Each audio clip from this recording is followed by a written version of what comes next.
Hi, I'm Nate Merritt, and I'm asking for your vote to be one of Medford's next city councilors. So what's in it for you? This November, your choice is one of priorities. What are yours? My wife and I bought our small house in Medford in 2014 to raise a family in. We chose Medford instead of Cambridge because it gave us the opportunity to own a single-family house and own a patch of grass because it wasn't ultra-dense. We both commute to work by car and drop off the kiddos on the way. Public transit just doesn't work for us, and that's okay. Medford gives you that option. Do you want a city councilor who thinks owning a home is the American dream and not racist or elitist, who understands the value of a community's character isn't just monetary, who understands that cars are often a necessity for our younger and elderly residents, that tradesmen can't take the train to work? Or is your priority today's council that plows forth with reckless one-size-fits-all citywide zoning, eliminates parking minimums, and thinks everyone should bike or walk everywhere, that thinks you're segregationist for owning your own home?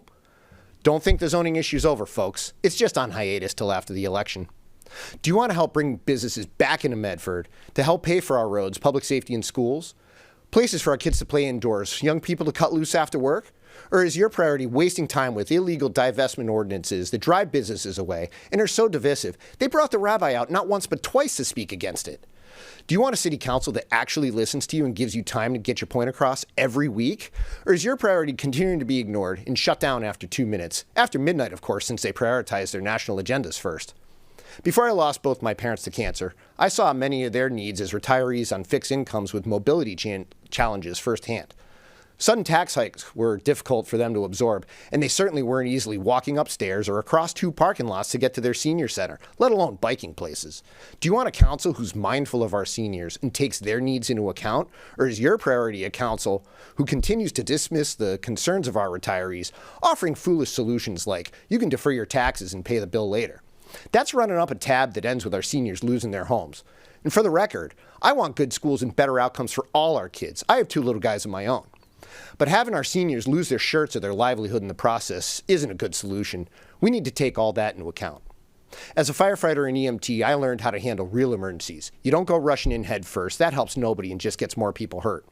Do you want a city councilor who understands that a city councilor does nothing that's a real emergency, that we can take the time to establish clear goals, weigh the pros and cons, get community input, and then act? Or is your priority having a council that continues to barrel forward with nationally driven agendas, ready, fire, aim style consequences to you be ignored, all in the name of being more progressive?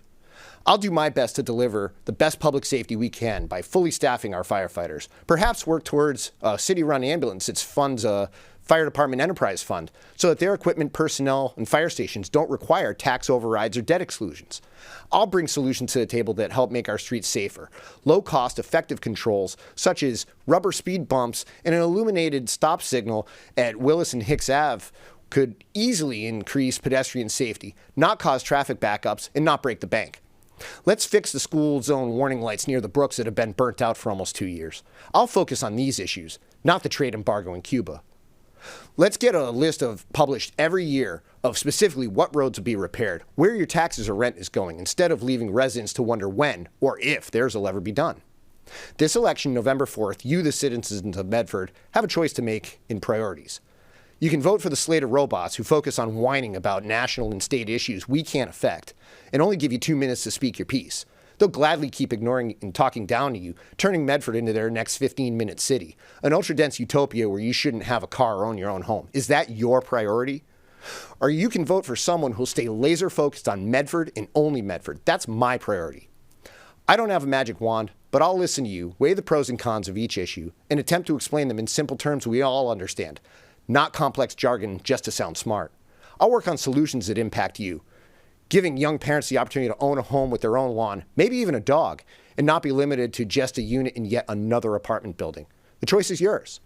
I'm asking for your vote, your help to bring back independent voices and balance that represents you and all of Medford, not just a small group with loud voices. Let's get our priorities back in order. Otherwise, like my kid's daycare teacher says, you get what you get. Don't be upset. Please reach out. Thanks for listening.